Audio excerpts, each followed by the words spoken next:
Hi, friends. Thanks for tuning in to the Mental Fitness Unscripted podcast, where our conversation will encourage your healthy living journey. Inspired by our Team Quadzilla coaching motto, healthy living starts between your ears, we talk about mental fitness in ways that challenge us to think about our thinking regarding topics like habits, leadership, exercise, values, marriage, parenting, and faith. Our hope with this podcast is to sharpen you as we sharpen ourselves to be all we were made to be. So let's dive right into the conversation on this episode of Mental Fitness Unscripted. Hey, good morning, Chad. Greetings and shalom. That's my new. I say that now just to get people off guard. You know, they're like, what does that mean? And then somebody will reply in Arabic or Hebrew, and I'm like, I don't know what you just said. I've got a friend. He's a rabbi in Tel Aviv, and it's always shalom with him, and it's fun to greet him. But no, good people, all good people. So hey, we kind of started it on, and now we're going to record. So. And true to form, we came. I actually had a different topic we wanted to talk about, but I didn't. I promised I was going to prepare Chad with it, and I fell off the wagon. I just didn't get that information to him. So we're going to talk about something different, which is interesting because it's pertinent right now. Yeah. In some situations that we're both facing. So anyway, we were just talking. About family and how important family is. And Chad, I know you and I share this opinion, but I think everybody does. And family, it can be made up in a variety of ways. And I have my feelings that way, but even somebody that's on their own. I actually work in a volunteer situation where several people, I work with singles in our church, and single people that are not married, and they choose to associate with each other for a variety of reasons. But it's interesting. Some of these folks, that it's just them. That's their family. It's just them, and I consider that a family.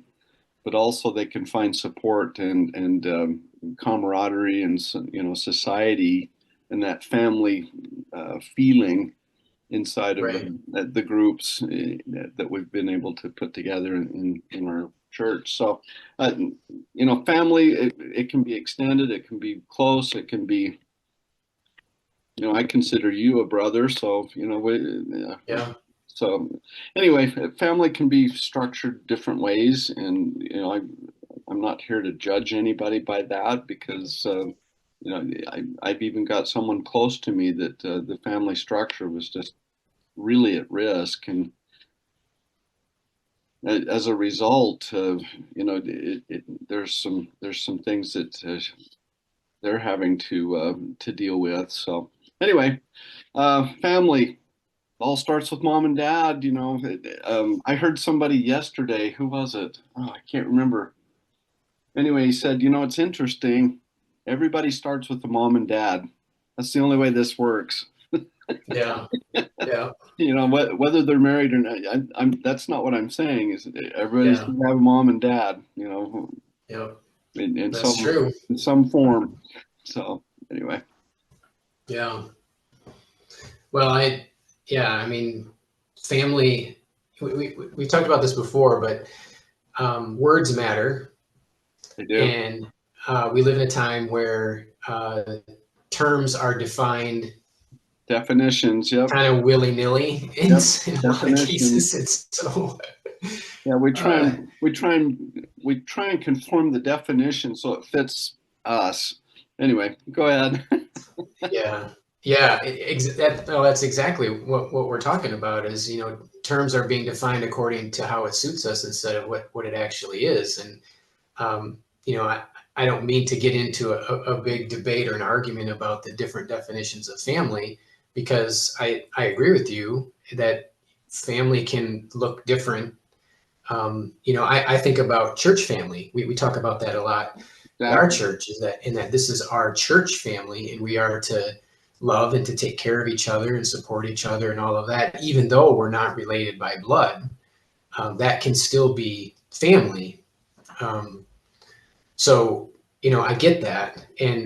But at the same time, let's not forget a very traditional definition of family, which is mom and dad and the children and grandparents and, the bloodline in that regard, and just how vitally important that is. And if we're paying attention at all, it's very much under attack, and um, it's falling apart all around us.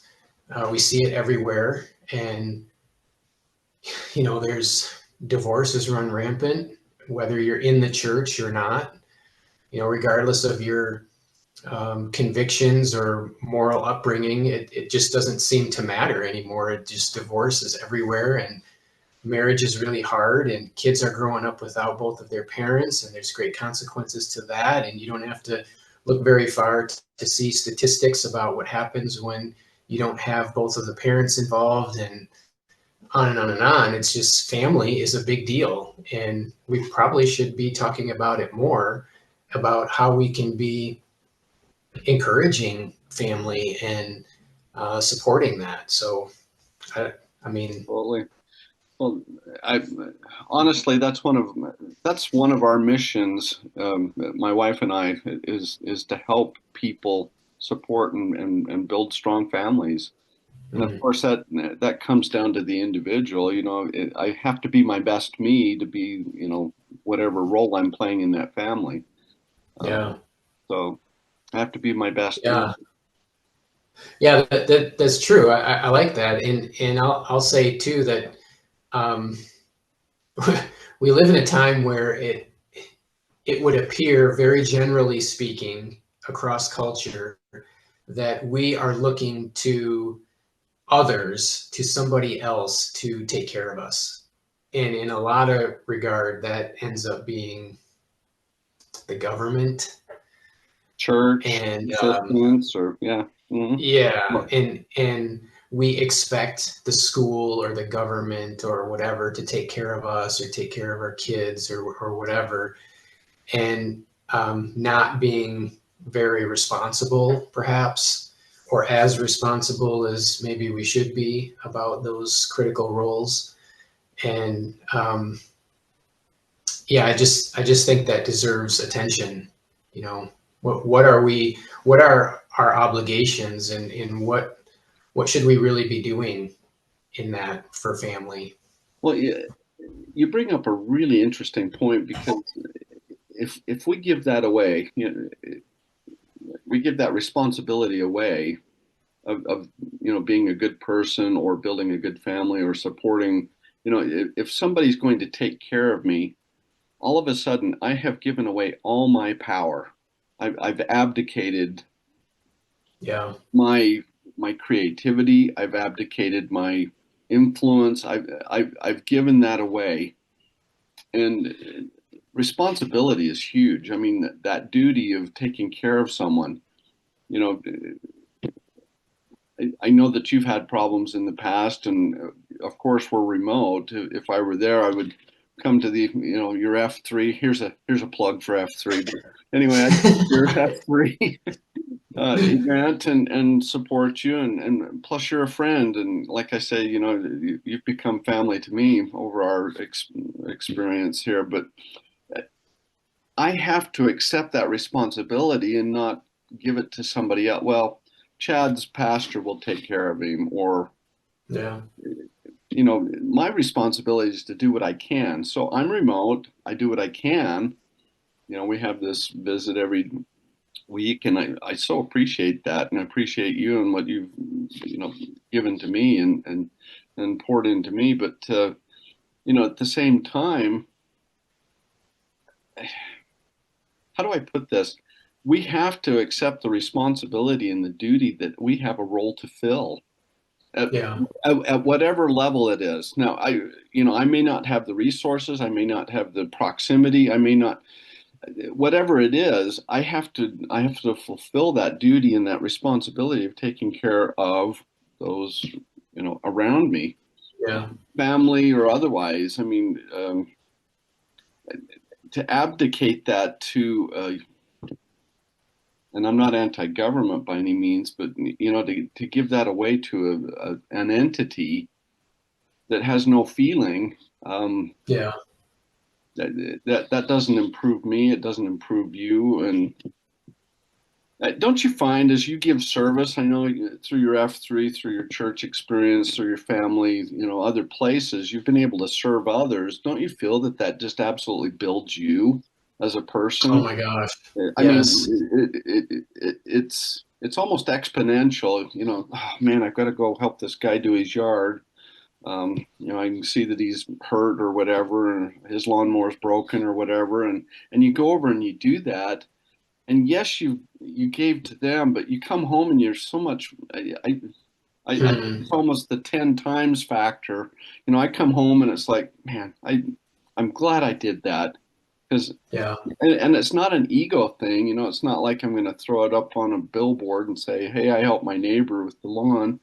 You know, it's not that. It's I did something hard and something outside of myself. Yeah. We get so caught up in our ego and our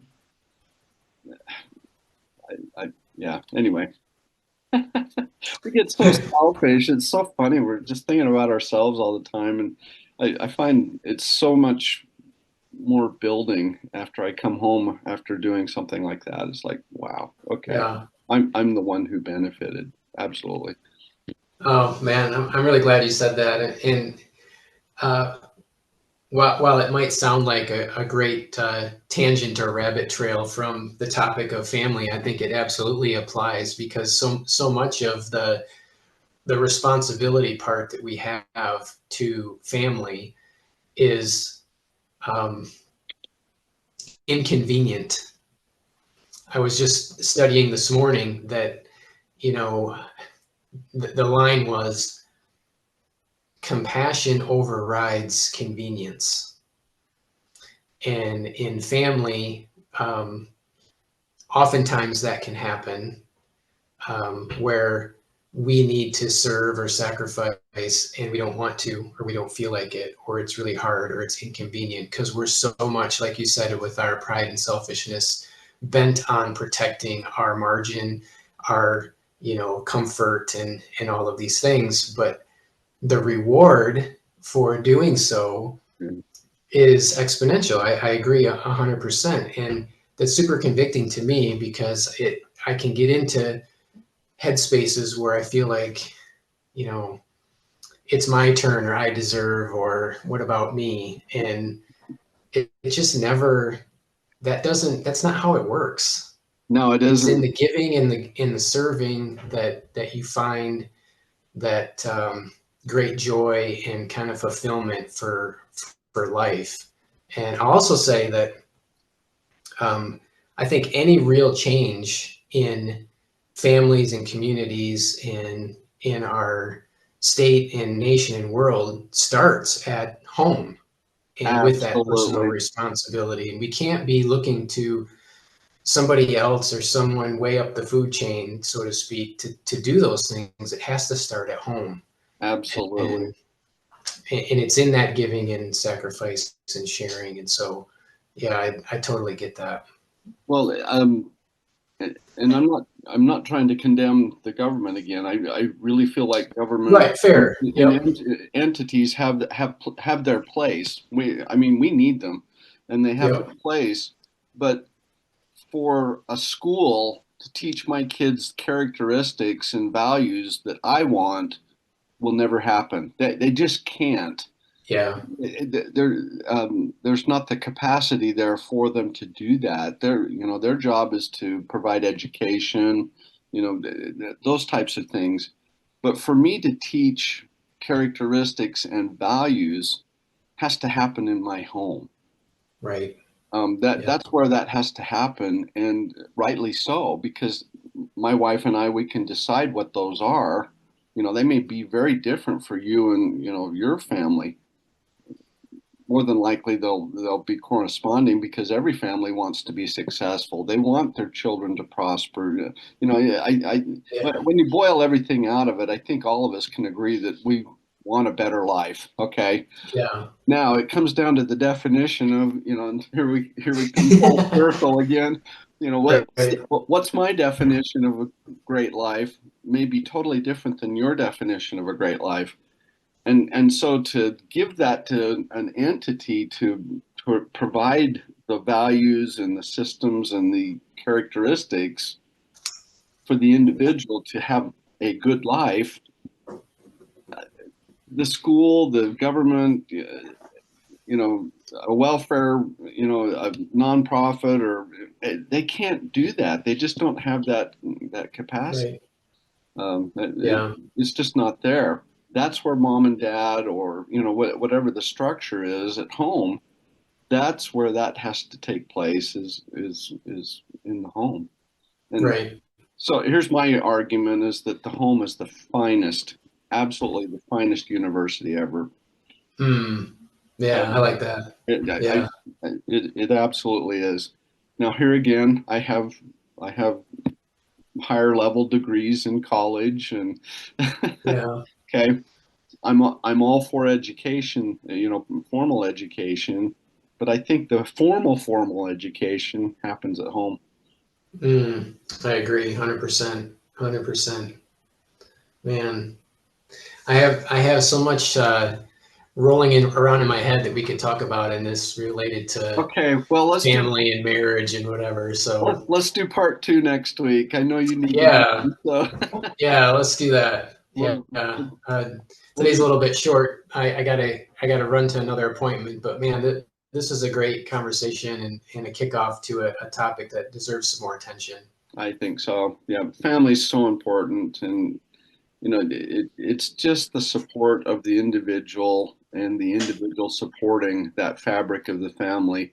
And to your point, that's what makes up, who we are in our city, in our county, in our state, in our country, in our church, in our, even our basketball team. Yeah. That family influence knits that all together. And so anyway, awesome. For sure. Great subject. Let's get you off to your meeting. And thank you again, Chad. Thanks for who you are. Yeah. Likewise. This is always good. I appreciate the encouragement. All right. Have a great day. My best to your family. Thanks. And good luck on the race. Yeah. Thank you. I can't wait to tell you all about it. Bye, Todd. Thanks, Chad.